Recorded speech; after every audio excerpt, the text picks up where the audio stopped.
Assalamualaikum warahmatullahi wabarakatuh. Apa kabar kalian semua? Semoga Allah selalu memberikan kesehatan dan juga rezeki yang melimpah untuk kita semua. Amin, amin ya robbal alamin.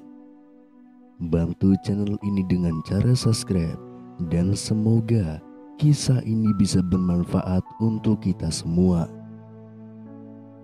Kisah pria kaya menolong gadis pengemis.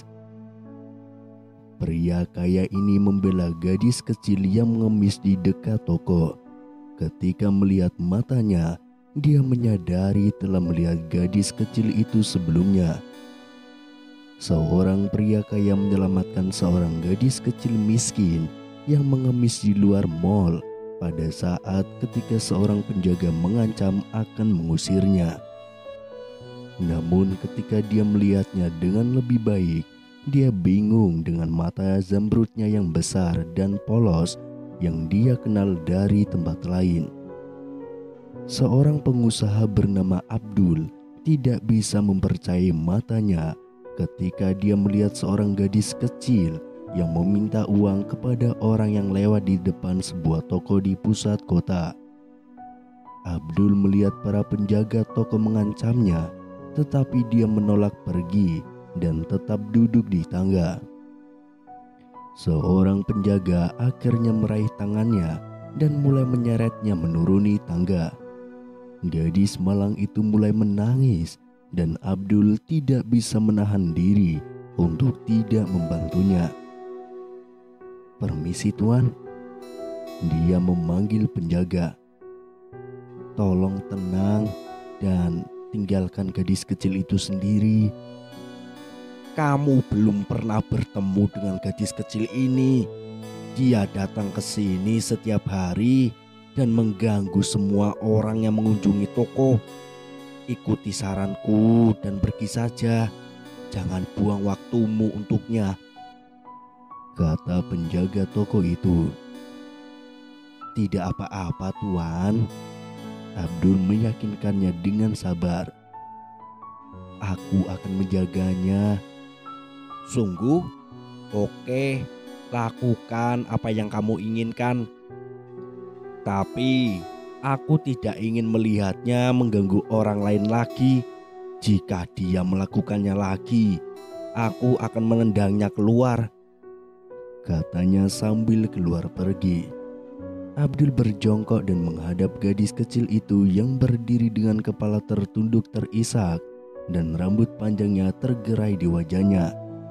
Kulitnya pucat seolah darah telah dihisap dari tubuhnya. "Halo, nama aku Abdul. Dan kamu siapa?" "Nama aku Nisa," kata gadis kecil itu sambil menghapus air matanya.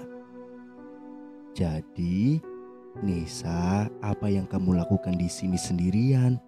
Di mana ibu dan ayahmu?" "Aku mengemis uang karena adik laki-lakiku lapar dan ibuku sakit." "Oh, begitu.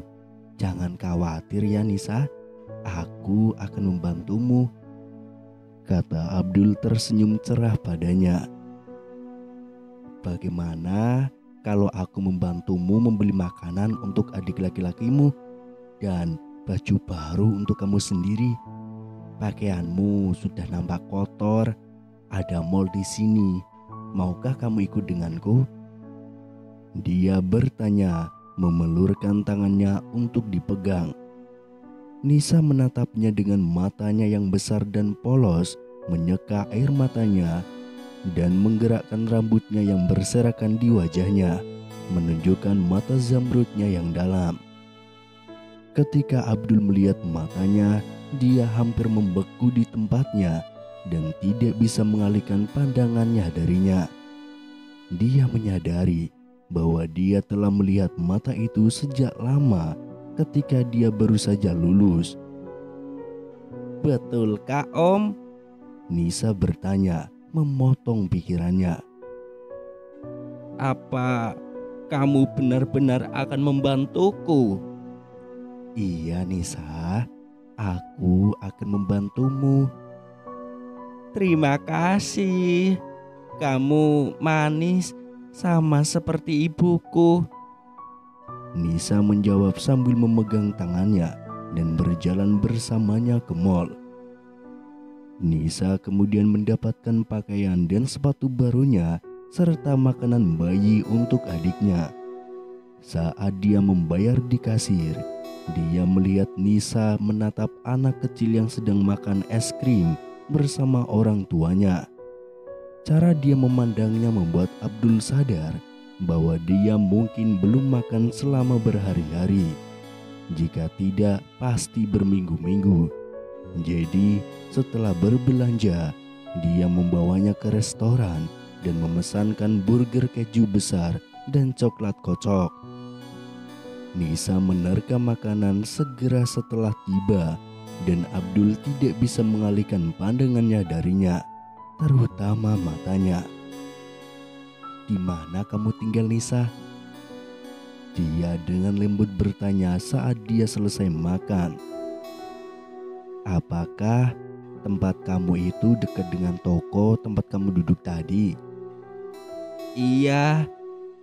Gadis itu mengangguk sambil menyeruput sisa terakhir dari coklat kocoknya. Jika kamu sudah selesai, bisakah kita ke rumahmu sekarang? Ibumu pasti khawatir.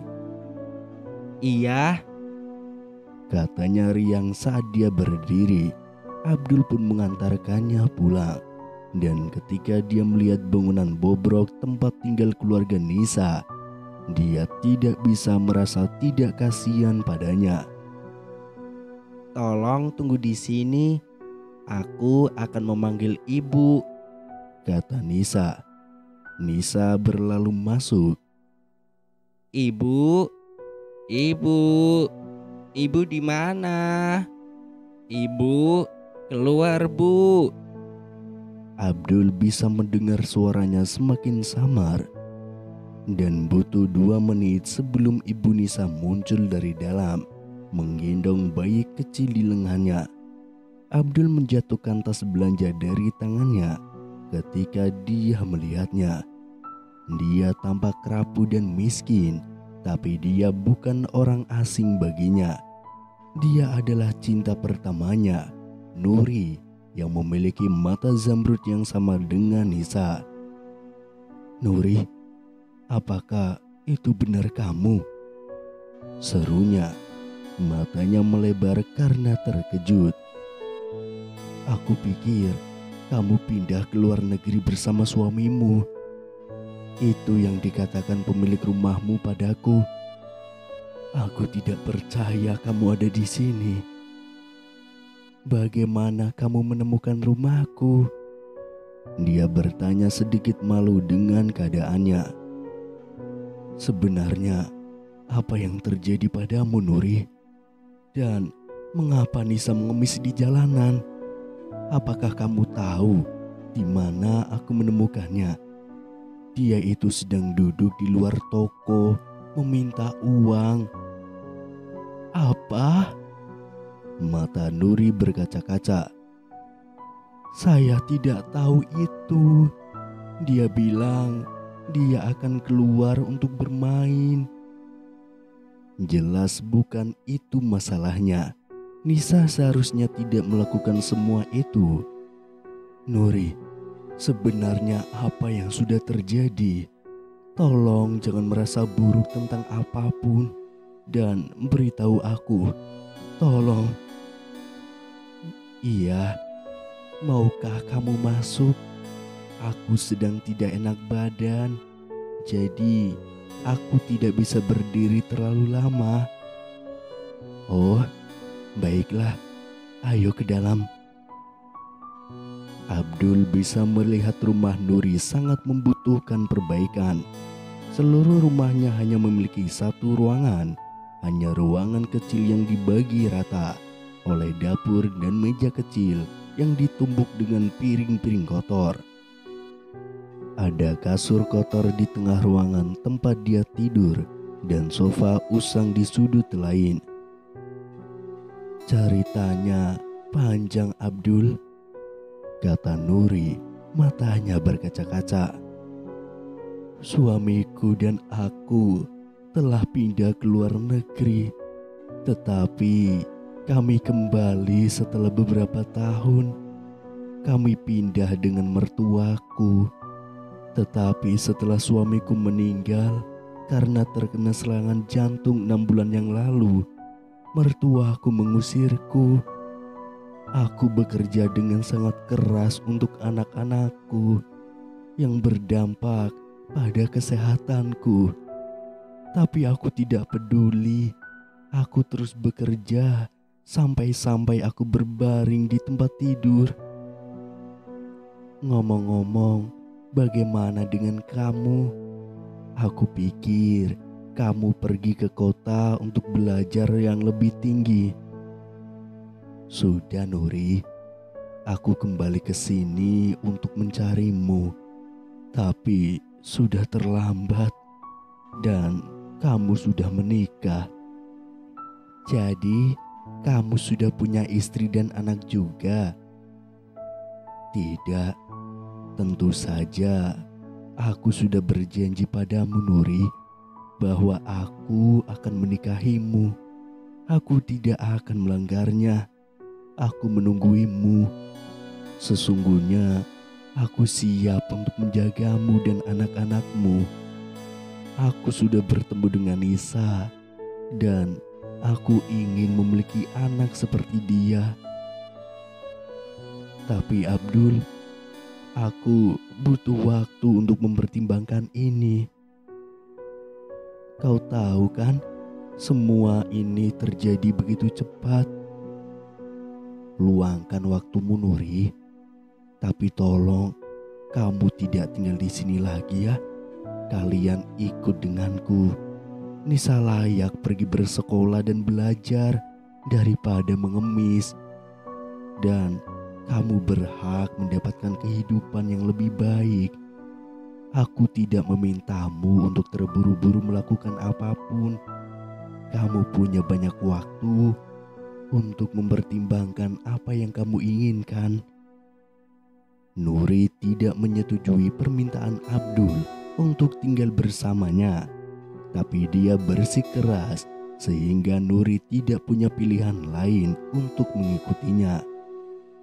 Keesokan harinya, Abdul membantu memindahkan barang-barang dari rumah Nuri sebelumnya ke rumahnya. Dan Nuri mengamati bahwa dia tidak berubah sedikit pun selama bertahun-tahun. Abdul masih pria yang sama.